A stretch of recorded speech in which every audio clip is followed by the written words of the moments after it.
The lasso cut through the Montana air with a whistle sharp enough to make Priscilla Kane's 3 older brothers turn their heads in unison, watching as the loop settled around the roan gelding's neck with perfect precision while their own ropes dangled uselessly at their sides. It was 1876, and the Kane Ranch sprawled across thousands of acres of rough country, where the Yellowstone River carved its way through land that seemed to resist civilization at every turn. And Priscilla had spent every one of her 21 years learning to master it in ways that made grown men uncomfortable. "That is the 4th horse she has caught while we have been standing here arguing about technique," Thomas said to his brothers, disgust evident in his voice as he coiled his rope with jerky movements. William, the eldest at 28, spat tobacco juice into the dust and shook his head. "Father should have made her stay in the house with Mother. This is not proper work for a woman." "Try telling her that," James muttered, watching as Priscilla gentled the roan with practiced hands, her worn trousers dusty from a morning's hard riding, her dark braids swinging between her shoulder blades as she moved. "Last man who suggested she wear a dress got a black eye for his trouble." Priscilla had heard every word, as she suspected they intended, but she paid her brothers no more mind than she would give to crows cawing from a fence post. She had proven herself capable with horses and cattle since she was tall enough to reach a stirrup, and no amount of masculine disapproval would change the fact that she could outride, outrope, and outwork most men in Custer County. Her father, God rest his soul, had died 3 months prior from pneumonia, leaving the ranch to his 4 children in equal shares, though her brothers seemed to believe that equal meant something different for a woman than it did for men. The gelding calmed under her touch, and she led him toward the breaking pen where 2 ranch hands waited. She could feel eyes on her as she walked, not just her brother's resentful stares, but something else, something that made the hair on the back of her neck prickle with awareness. She turned her head slightly and saw him then, leaning against the corral fence with the easy posture of a man who had spent his entire life working with animals and understood the value of patience. He was tall, she noticed, with broad shoulders that filled out his work shirt in a way that suggested real strength rather than mere size. His hat was pulled low enough that she could not see much of his face, but his hands rested on the top rail of the fence, calloused and capable, the hands of someone who knew what real work meant. Something about the way he watched her made her slow her steps, made her suddenly aware of how she must look in her brother's old trousers and her father's hat, dirt smudged on her cheek and sweat dampening her collar. "That is some fine roping," the stranger said, his voice carrying across the distance between them with a warmth that surprised her. "Best I have seen in quite some time, actually." Priscilla felt heat rise in her cheeks, which annoyed her immensely because she was not the sort of woman who blushed at compliments from strange men. "I have had practice," she said, keeping her voice level as she handed the roan's lead to one of the ranch hands. "Are you looking for work, or just here to watch?" The stranger pushed his hat back with one finger, and she found herself looking into eyes the color of creek water in summer, green, gray, and clear. His face was weathered in the way of men who spent their lives outdoors, with fine lines at the corners of his eyes that suggested he smiled often, though his expression now was serious, almost thoughtful. "Actually, I am here about the job posting," he said. "Heard in town that the Kane Ranch needed someone who could handle horses and cattle both. Name is Fletcher Barnes." "Priscilla Kane," she replied automatically, then cursed herself for the flutter of nervousness in her stomach. She had hired and fired ranch hands before, had negotiated cattle prices with men twice her age, had stared down rustlers and weathered storms that would have sent weaker people running for shelter. There was no reason for this particular cowboy to make her feel like she was suddenly standing on uncertain ground. "You do the hiring, then?" Fletcher asked, something that might have been amusement flickering in his eyes. "I do my share of it," Priscilla said, lifting her chin. "Along with my brothers, though I suspect they will want to interview you themselves." "I would rather talk to someone who actually knows what they are looking at," Fletcher said, and there was no mistaking the deliberate nature of his words. "I can work hard, I know horses better than most, and I have spent the last 5 years on ranches from Texas to Wyoming. I do not drink to excess, I do not start fights, and I keep my word once I give it. What I need to know is whether this is the sort of place where a man can do honest work without getting tangled up in range wars or cattle rustling." Priscilla studied him for a long moment, weighing his words and his manner both. She had developed a sense over the years for when men were lying to her, that particular shift in the eyes or the voice that betrayed dishonesty, and she found none of it in Fletcher Barnes. What she did find was an unexpected directness, a willingness to meet her eyes as an equal rather than looking past her for the men who surely must be in charge. "This is honest work," she said finally. "We run cattle and horses both, and we treat our stock well and our workers fairly. Pay is $30 a month plus board and meals.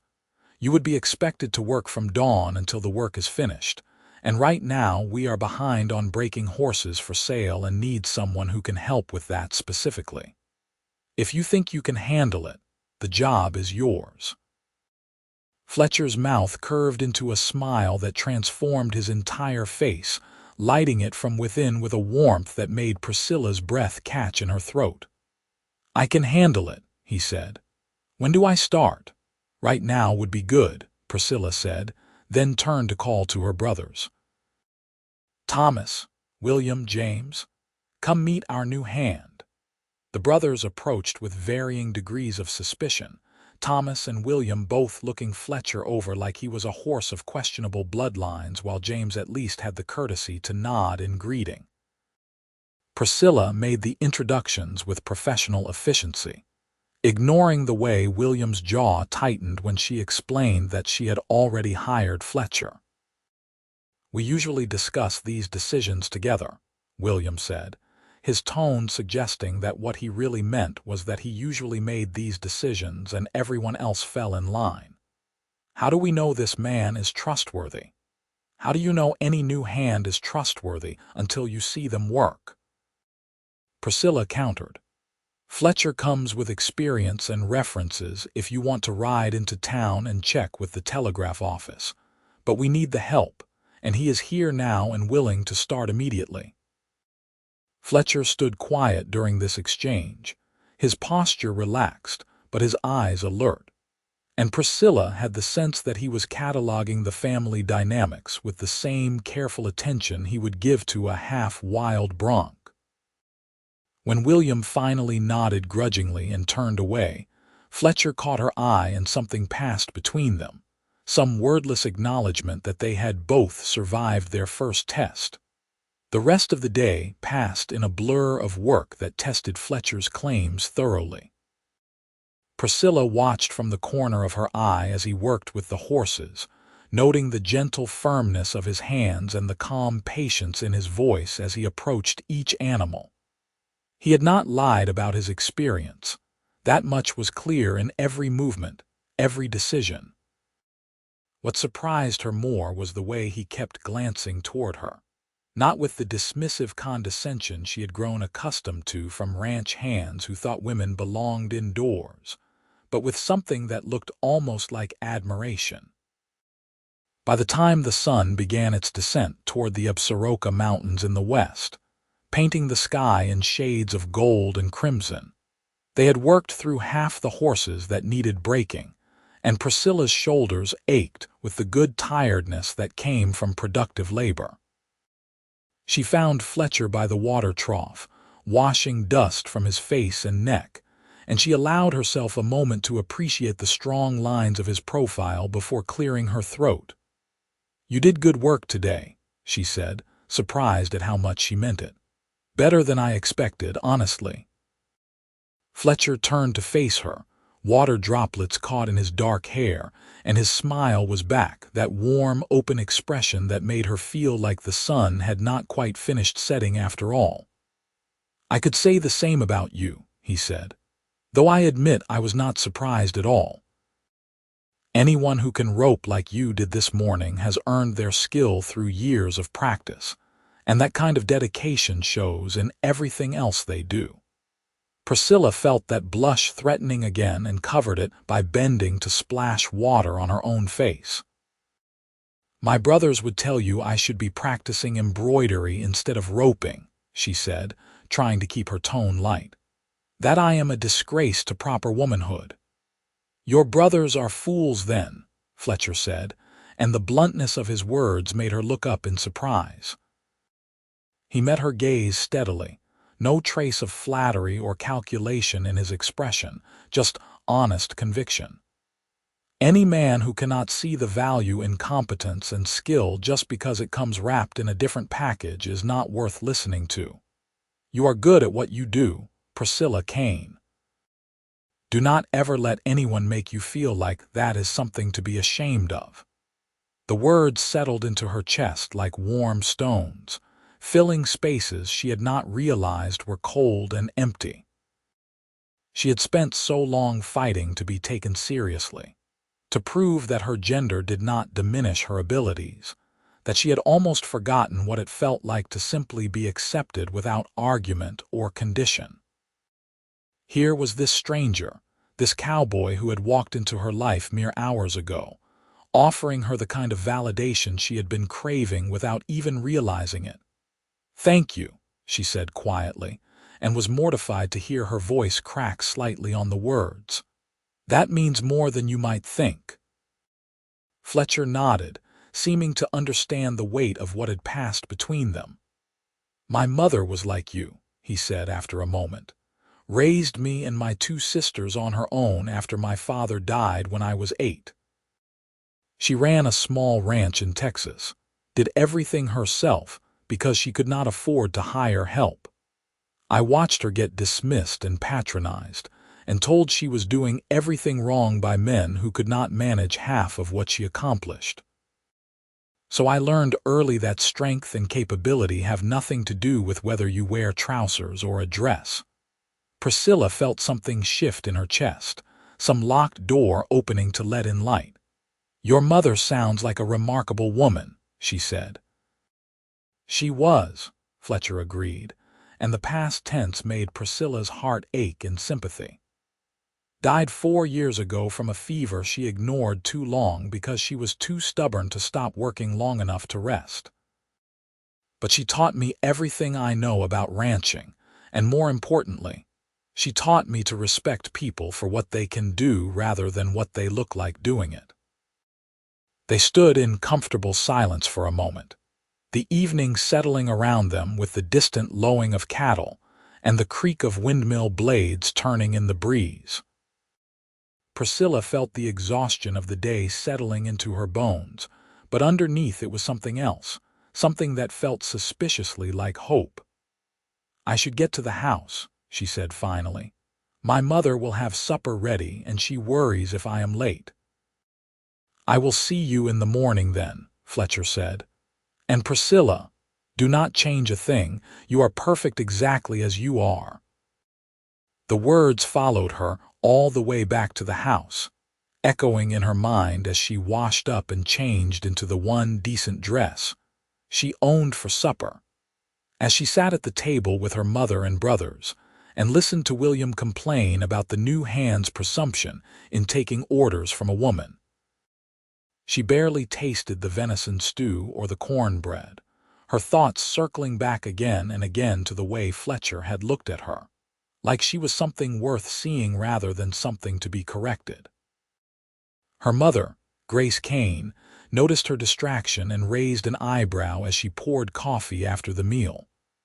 "You are quiet tonight, Priscilla. Something on your mind?" Just thinking about the work tomorrow, Priscilla said, which was not entirely a lie even if it was far from the whole truth. We made good progress today with the new hand. The one you hired without consulting us properly, William interjected, his tone sharp. What do we really know about this Fletcher Barnes? He could be anyone, could have any kind of past. He could say the same about us, Priscilla pointed out. And yet he chose to trust that we are who we say we are. Maybe you should extend him the same courtesy. Thomas leaned back in his chair with a sigh. William has a point though, Priscilla. We should be more careful about who we bring onto the ranch.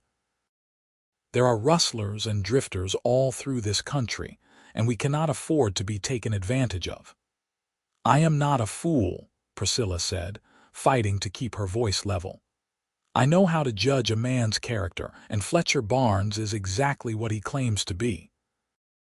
A good worker who knows his business. That is all we need to know. James, who had been quietly eating a second helping of stew, finally spoke up. I worked with him this afternoon, he said. He knows horses, better than Thomas or William if I am being honest. And he was respectful, did not try to tell me my business or act like he owned the place. I think Priscilla made a good decision. William's face darkened, but before he could respond, Grace Kane set down her coffee cup with enough force to make everyone look at her. That is enough, she said, her voice carrying the authority of a woman who had raised 4 children and buried a husband and was not about to tolerate nonsense in her own home. Priscilla has as much right to make decisions about this ranch as any of you boys, and I will thank you to remember that your father left it to all 4 of you equally.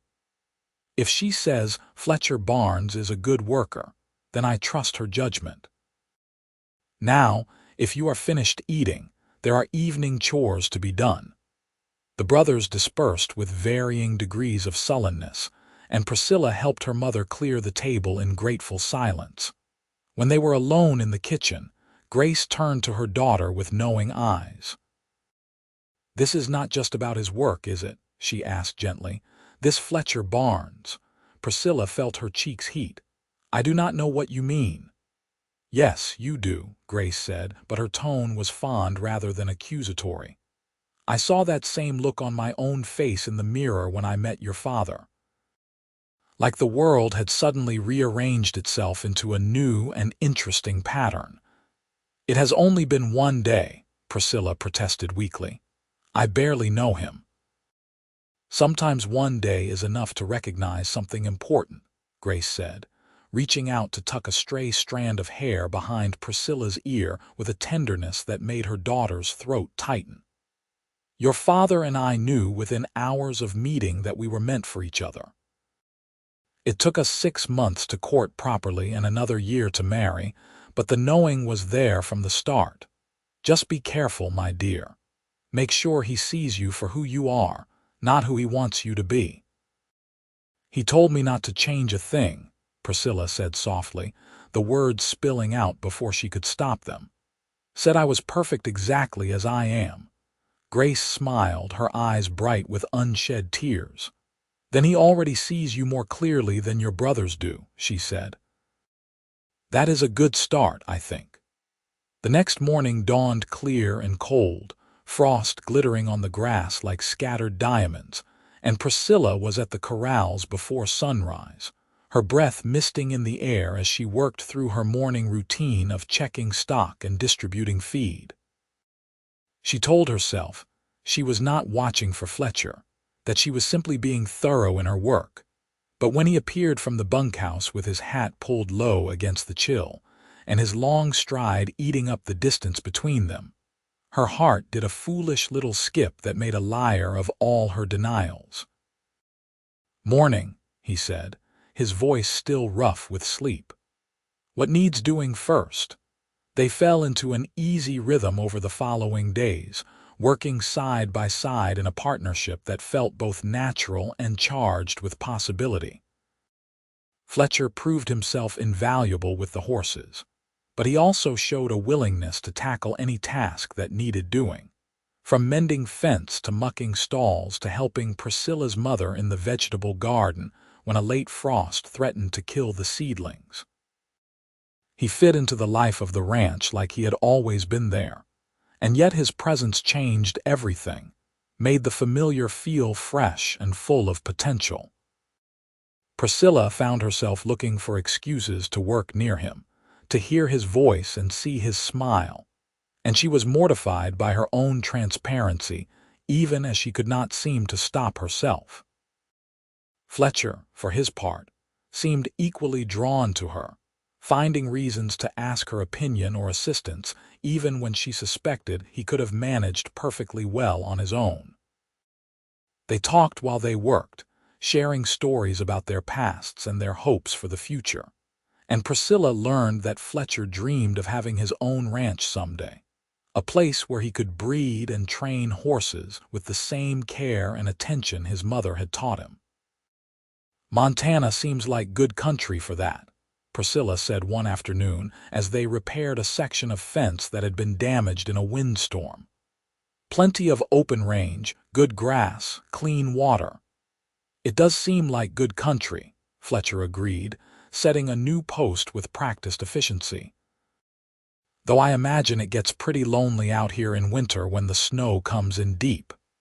"It can be," Priscilla admitted, "but there is beauty in it too. The silence, the way everything looks clean and new under fresh snow. My father used to say that winter was when the land rested and gathered its strength for spring." "He sounds like he was a wise man," Fletcher said, pausing in his work to look at her directly. "I am sorry you lost him." "So am I," Priscilla said, surprised at the lump that formed in her throat. She had cried for her father in the dark privacy of her room, but she had not spoken about her grief much with anyone, not even her mother. "He was the only one who never tried to make me into something I was not. He saw me for who I really was and loved me anyway." "Anyone who really sees you could not help but love you," Fletcher said quietly, and there was something in his voice that made Priscilla's hands still on the wire she was stringing. "You are brave and strong and true, Priscilla Kane. Those are rare qualities in anyone, and treasures when you find them." She looked at him then, really looked, and saw in his eyes the same longing she felt building in her own chest, the same hope and fear and desperate wanting.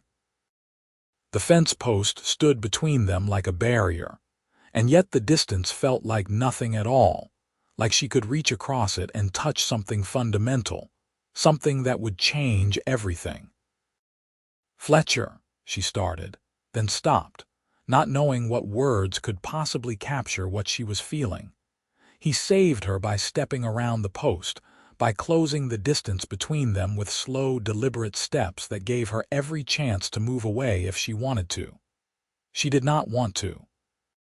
She stood her ground and lifted her face to his, and when he cupped her cheek with one calloused hand, she leaned into the touch like a flower turning toward the sun.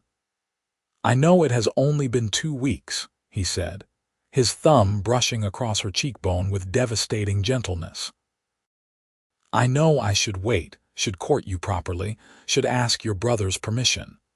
But Priscilla, I need you to know that I have never met anyone like you. You make me want to be better, to work harder, to build something worth having.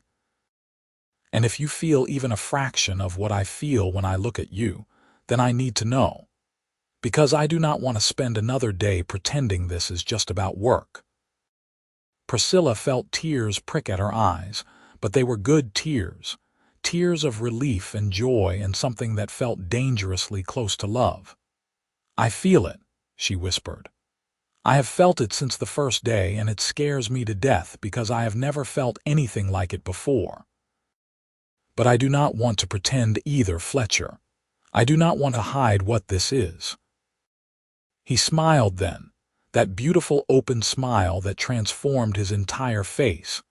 And then he was kissing her, soft and sweet and achingly tender, and Priscilla felt the entire world narrow down to the press of his lips against hers, and the strength of his arms around her waist. She had been kissed before, fumbling encounters with boys from town who thought they could tame the wild Kane girl. But this was different. This was Fletcher seeing her exactly as she was and choosing her anyway, and it felt like coming home to a place she had not known she was searching for. When they finally pulled apart, both breathing hard, Fletcher rested his forehead against hers and laughed quietly. "That was even better than I imagined," he said, "and I have been imagining it quite a lot." "Me too," Priscilla admitted, feeling giddy and reckless and more alive than she had in months.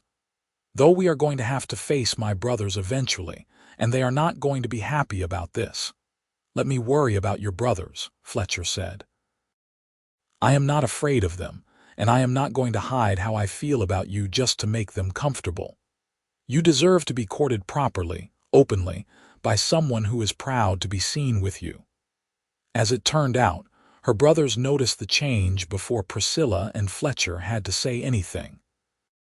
William confronted her 3 days later, his face red with anger and his fists clenched at his sides. "I saw you with him," he said, his voice shaking. "Saw him kiss you by the north pasture. What do you think you are doing, Priscilla? He is a hired hand, a drifter, and you are throwing yourself at him like some common dance hall girl." The insult stung, but Priscilla had spent too many years dealing with her brother's attempts to control her to let it land with full force. "What I am doing is none of your business," she said, keeping her voice level despite the anger rising in her chest. "I am 21 years old, William, old enough to make my own decisions about who I spend time with." "Not when it affects this family and this ranch," William shot back. "What do you think people in town will say when they hear that one of the Kane girls is carrying on with the help? It will ruin your reputation, ruin all of our reputations." "My reputation has never been particularly good anyway," Priscilla pointed out. "Everyone already thinks I am strange because I prefer trousers to dresses and can outwork most men. At least with Fletcher, I am being judged for something that actually makes me happy."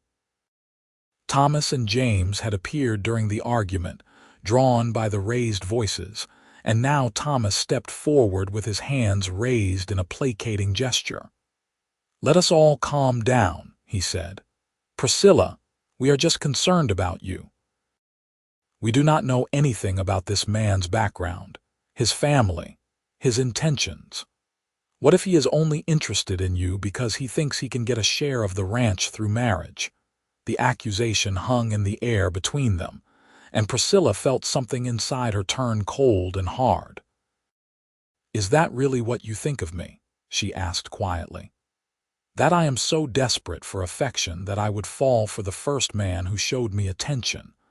Or is it that you cannot imagine any man would genuinely care for me unless he had an ulterior motive?" "That is not what we are saying," James said quickly, shooting Thomas a look. "We just want to make sure you are being careful, that you are not rushing into something that could hurt you." "Fletcher makes me happy," Priscilla said, and was pleased that her voice did not waver. "He sees me for who I am and does not try to change me. He respects my work and my skills, and he treats me like an equal partner rather than something to be managed or controlled. If you cannot be happy for me, then at least have the decency to stay out of my way." She walked away before any of them could respond, her heart pounding and her hands shaking with the aftermath of confrontation.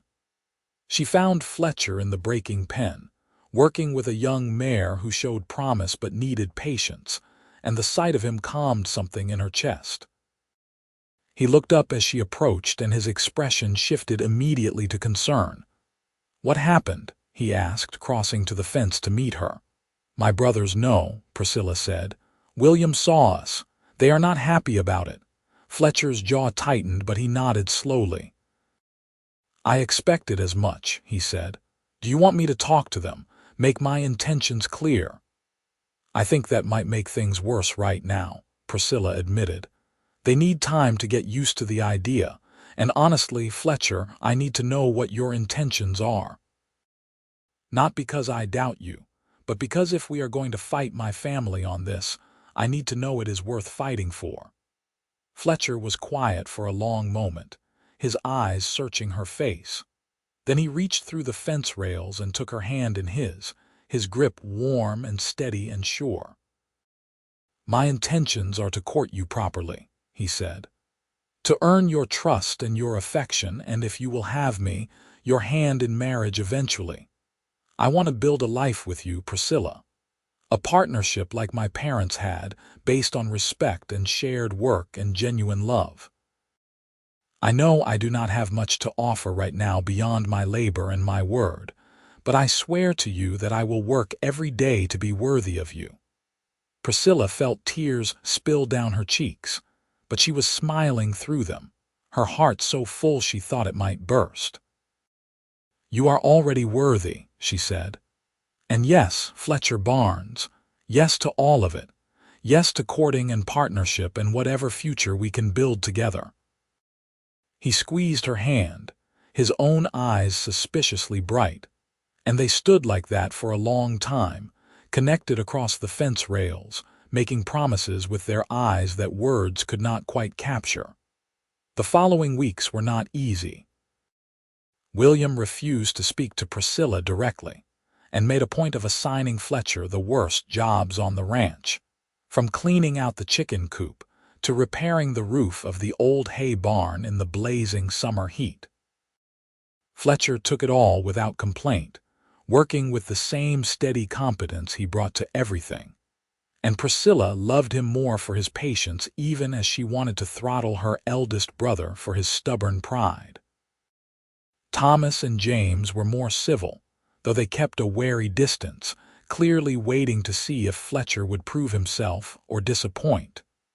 Priscilla's mother, however, was a surprising ally. Grace Kane had watched the entire drama unfold with quiet observation, and one evening she pulled Fletcher aside after supper and had a long private conversation with him that left him looking slightly stunned and deeply moved. "Your mother is a formidable woman," he told Priscilla later as they walked together in the twilight, carefully chaperoned by James, who had drawn the short straw and was following at a discreet distance. "She asked me about my plans, my finances, my family history. I felt like I was being interviewed for a position far more important than ranch hand." "You were," Priscilla said with a smile. "She was making sure you are good enough for me."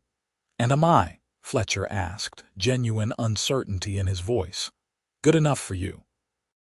Priscilla stopped walking and turned to face him fully, not caring that James was watching or that they were in full view of the house. "You are everything," she said simply. "Everything I did not know I was looking for. You make me feel seen and valued and loved in ways I never expected. So yes, Fletcher Barnes, you are more than good enough." He kissed her then, brief and chaste in deference to their audience, but the promise in it made her toes curl in her boots. When they pulled apart, she saw James looking away with what might have been a smile, and she felt a flicker of hope that maybe, eventually, her brothers would come around. Summer deepened into August, and the work on the ranch intensified as they prepared for the fall cattle drive to Fort Smith, Arkansas, where buyers from the east would pay top dollar for good stock.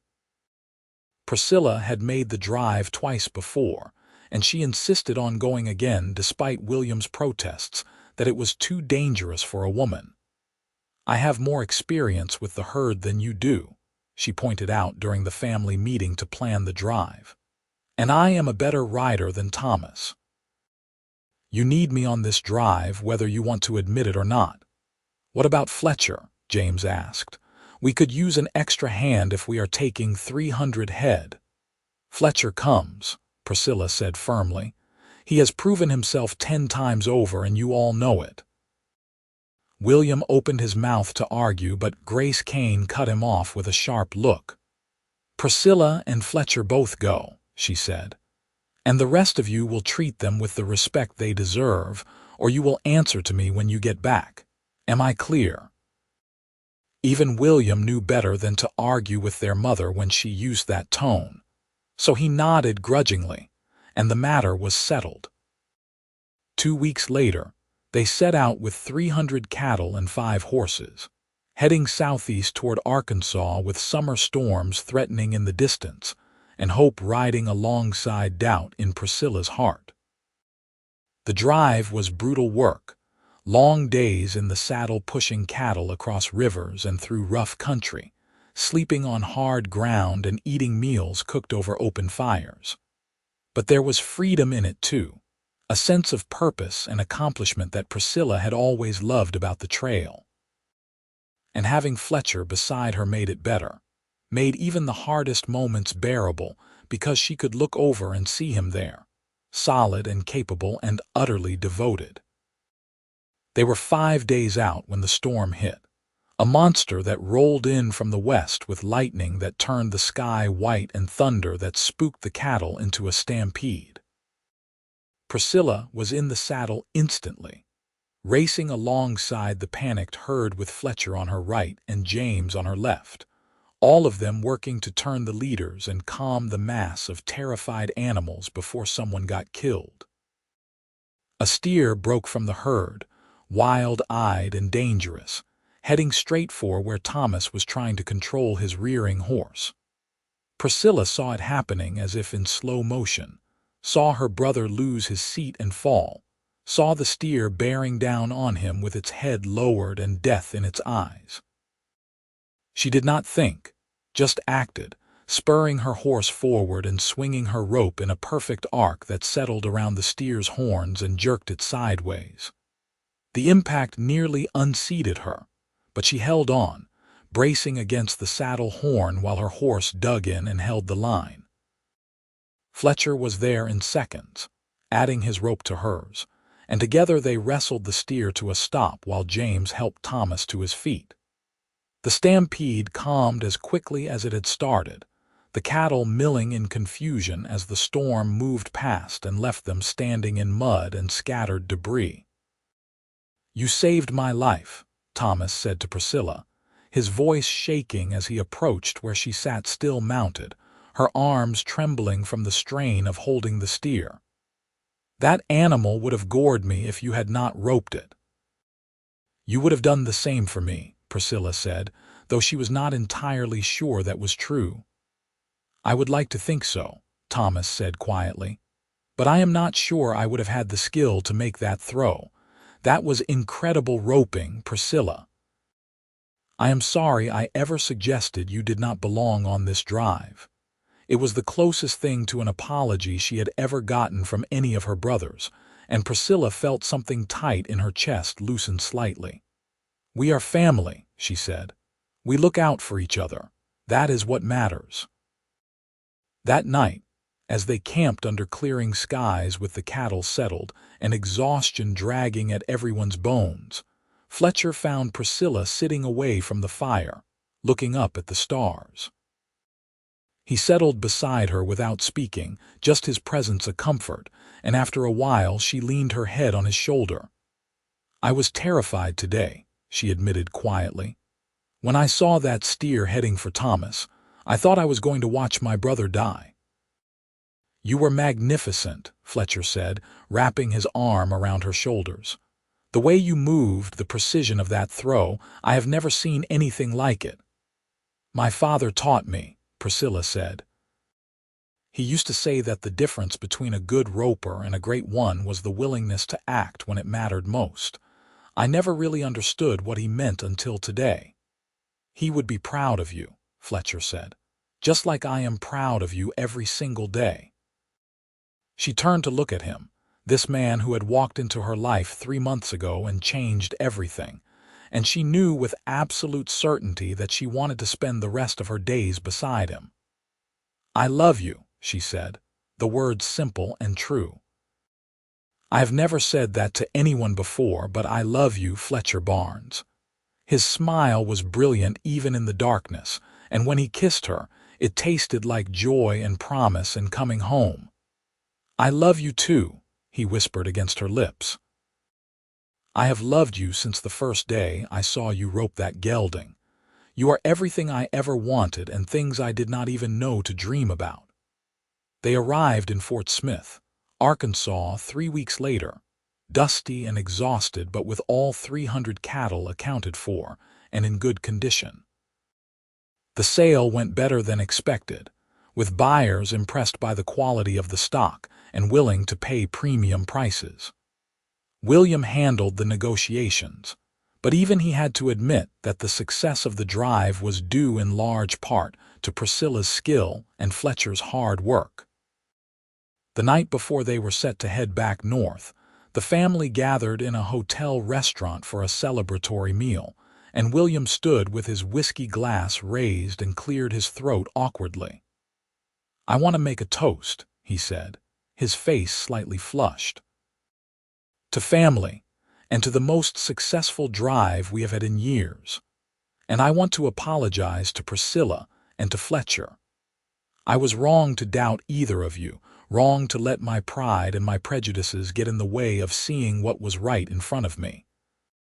Priscilla, you are the best roper and rider in this family, and it is past time I acknowledged that. And Fletcher, you have proven yourself a valuable member of this ranch and an honorable man.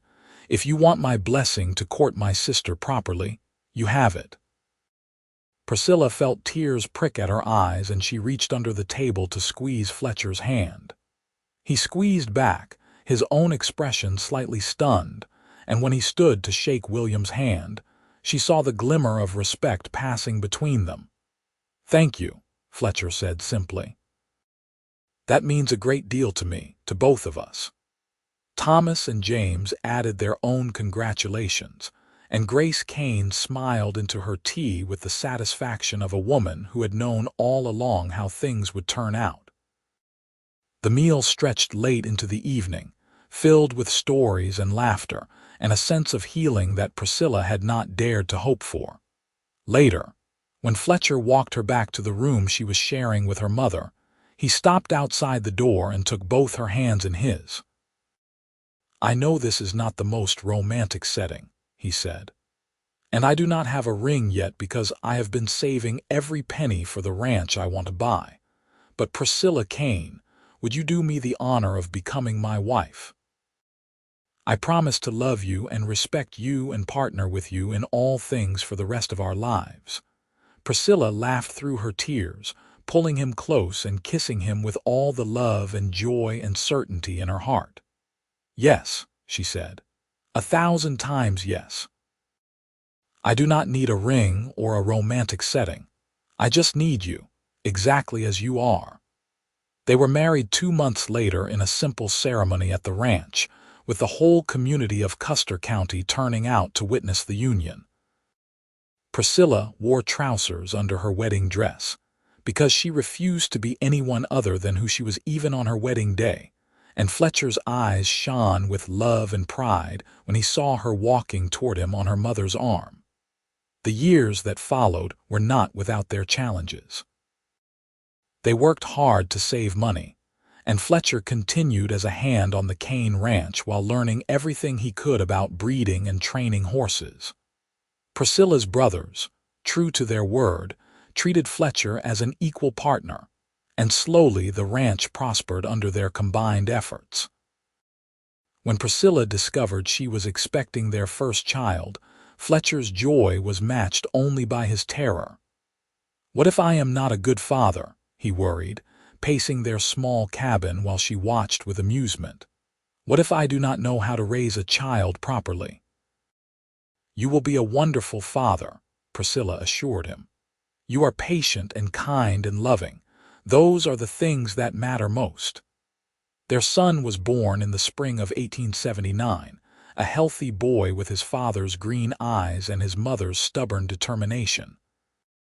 They named him Samuel, after Fletcher's father, and Priscilla discovered reserves of love she had not known existed as she held her son for the first time. Fletcher was a devoted father, changing diapers and walking the floor with a colicky baby, and never once suggesting that childcare was women's work. He and Priscilla parented as partners, just as they did everything else, and their son thrived under their combined attention. When Samuel was 2 years old, Fletcher came home one evening with news that made Priscilla's heart leap. "There is a ranch for sale," he said, his eyes bright with excitement. "About 20 miles north of here, near the Musselshell River. 300 acres of good grazing land with a small house and a barn that needs work. The owner is moving to California and wants to sell quickly. I think we can afford it, Priscilla. I think we can finally have our own place." They bought the ranch with money they had saved combined with a loan from William, who had become Fletcher's friend and ally over the years. Moving day was bittersweet, saying goodbye to the Kane ranch that had been Priscilla's home all her life, but exciting too, the promise of building something entirely their own. The first year on their new ranch was grueling work. They fixed fences and repaired the house and barn, working from dawn until long after dark while Samuel played in the dirt nearby. But slowly, steadily, they built something beautiful. Fletcher's skill with horses became known throughout the territory, and soon they had more business than they could handle, breeding and training stock for ranchers from Montana to Wyoming. Priscilla continued to rope and ride and work the ranch alongside her husband, and their partnership became the foundation of everything they built. When their daughter was born in 1882, a fierce little girl they named Grace after Priscilla's mother, Fletcher declared that he hoped she would grow up to be exactly like her mother. "God help us all if she is," Priscilla said with a laugh, but her heart was full to bursting with love for this life they had created together. More children followed, 2 more sons and another daughter, and the house that had seemed too small at first grew with additions and renovations until it was a sprawling home filled with laughter and love, and the organized chaos of a large family. Fletcher proved to be everything Priscilla had known he would be as a father, patient and playful and utterly devoted to his children. He taught their daughters to rope and ride just as he taught their sons, never suggesting that any skill or knowledge was inappropriate for girls to learn. And Priscilla watched with pride as her eldest daughter, Grace, took to ranching with the same passion and skill that she herself had shown, wearing trousers and roping better than her brothers by the time she was 12 years old. The years passed in a blur of work and family, and the deep satisfaction of building something meaningful. Priscilla and Fletcher grew older together, their love deepening with time and shared experience, weathering droughts and harsh winters and the inevitable challenges that came with ranching in Montana territory. When Montana became a state in 1889, they celebrated with their children and neighbors, proud to be part of the growth and development of the territory they loved. Their ranch had become one of the most respected in the region, known for quality horses and fair dealing, and Fletcher and Priscilla were sought out for their expertise and their wisdom. On their 20th wedding anniversary, Fletcher surprised Priscilla with a gift that made her laugh and cry at the same time. It was a new rope, expertly braided and perfectly balanced, with their initials carved into the leather grip. "I know you have a dozen ropes already," he said, looking slightly sheepish, "but I wanted to give you something that represented what you mean to me. You are the strongest, most capable person I know, Priscilla Barnes. You can rope anything you set your mind to, including a drifting cowboy's heart." "You were never drifting," Priscilla said, wrapping her arms around his neck and kissing him with all the love and passion that 20 years of marriage had not diminished. "You were heading exactly where you needed to be. We both were." They grew old together on their ranch, watching their children grow and marry and start families of their own. Samuel took over the horse breeding operation and expanded it with new bloodlines from Kentucky. Grace married a cowboy much like her father, a man who respected her skills and loved her strength. And together, they started their own ranch in Wyoming. The other children scattered across the West, but they all came home for holidays and celebrations, filling the house with noise and laughter and the chaos of grandchildren. Priscilla's mother lived to see her 92nd birthday, sharp and witty until the end, and when she passed peacefully in her sleep, Fletcher held Priscilla while she grieved for the woman who had supported their love from the beginning. William, Thomas, and James all remained close, their early conflicts long since forgiven and forgotten, and the Kane and Barnes families were woven together in bonds of blood and affection that time only strengthened. On a crisp autumn morning in 1911, Priscilla and Fletcher sat together on the porch of their ranch house, watching the sunrise paint the mountains gold and crimson. They were both in their 60s now, their hair gone silver and their faces lined with the marks of a life well lived. Priscilla's hands were still strong, still capable of roping when needed, though she left most of the hard work to younger generations now. "You ever regret it?" Fletcher asked suddenly, his hand finding hers and lacing their fingers together. "Marrying a drifting cowboy instead of someone more established, someone who could have given you an easier life." Priscilla turned to look at him, this man who had been her partner and lover and best friend for more than 3 decades, and she smiled. "Not for a single moment," she said. "You gave me exactly the life I wanted, Fletcher Barnes. A life of hard work and honest dealing, of raising children who know their own worth, of building something meaningful alongside someone who sees me for exactly who I am. That is worth more than all the ease and establishment in the world." "I am the luckiest man alive," Fletcher said, bringing her hand to his lips and kissing it gently. "The day I walked onto the Kane ranch and saw you rope that gelding was the day my real life began. Everything before that was just practice." They sat in comfortable silence as the sun climbed higher, painting the world in shades of gold. From inside the house came the sounds of their youngest grandchildren, visiting for the week, beginning to wake and demand breakfast. Soon the day would begin in earnest, full of chores and meals and the beautiful ordinary chaos of family life. But for now, in this quiet moment, Priscilla and Fletcher Barnes simply sat together, hands joined, hearts full, living proof that love built on respect and partnership and genuine seeing could weather any storm and last a lifetime. She had worn trousers and roped better than her brothers, and he had told her not to change a thing. And from that unlikely beginning, they had built a love story for the ages. The ranch they had created together would outlast them both, passed down through generations of children and grandchildren who would carry forward the values they had lived by. Hard work, honest dealing, respect for all people regardless of gender, and the fundamental belief that love and partnership could overcome any obstacle. As the sun fully crested the mountains and flooded the valley with golden light, Priscilla leaned her head on Fletcher's shoulder and thought about the girl she had been at 21, defiant and lonely and certain that she would never find someone who could love her exactly as she was. How wrong she had been and how grateful she was for that wrongness. Fletcher had seen her, truly seen her, from the very first day.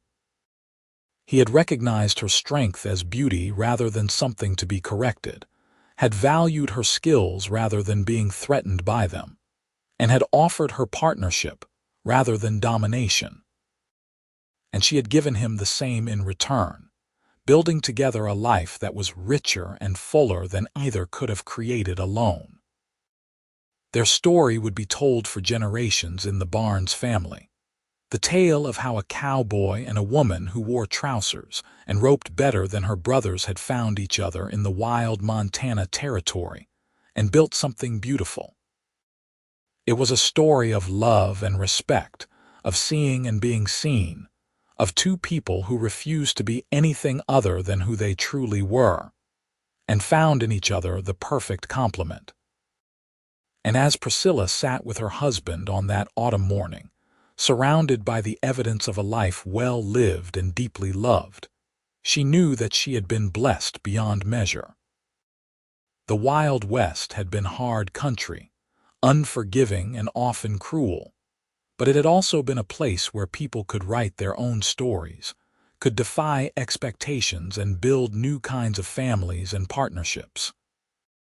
She had been one of the lucky ones, finding a partner who enhanced rather than diminished her, who celebrated her strength rather than trying to break it, who had looked at her wearing trousers and roping cattle and said with perfect sincerity, "Don't change a thing." It was a simple statement, those 4 words, but they had contained within them a promise that Fletcher had kept every day of their marriage. He had never tried to change her, never asked her to be smaller or quieter or more conventional. He had loved her exactly as she was, and in doing so, he had given her the greatest gift one person could give another, the freedom to be completely, authentically herself. And she had given him the same gift in return, loving him not for what he could provide or how he could elevate her status, but for who he was at his core. A good man, a hard worker, someone who valued partnership and respect and honest dealing. Together they had built a legacy that would endure long after they were gone. The grandchildren burst onto the porch then, full of energy and demands for pancakes and stories, and Priscilla and Fletcher rose to meet the day with smiles on their faces and love in their hearts. There would be more sunrises to watch, more seasons to weather, more years to share if they were lucky. But even if this was their last day together, Priscilla knew it had all been worth it. Every challenge faced, every obstacle overcome, every moment of joy and sorrow and ordinary living had led them here, to this porch, to this moment, to this life they had created together. And she would not change a single thing about any of it. As Fletcher pulled her close for a kiss, surrounded by the laughter of their grandchildren and the golden Montana sunrise, Priscilla Barnes knew with absolute certainty that she had found her happily ever after. Not in a fairy tale castle or a life of ease and luxury, but here, in the Wild West, wearing trousers and working cattle alongside a cowboy who had loved her from the first moment and would love her until his last breath. It was a good life, she thought as she kissed him back. More than good. It was perfect, exactly as it was.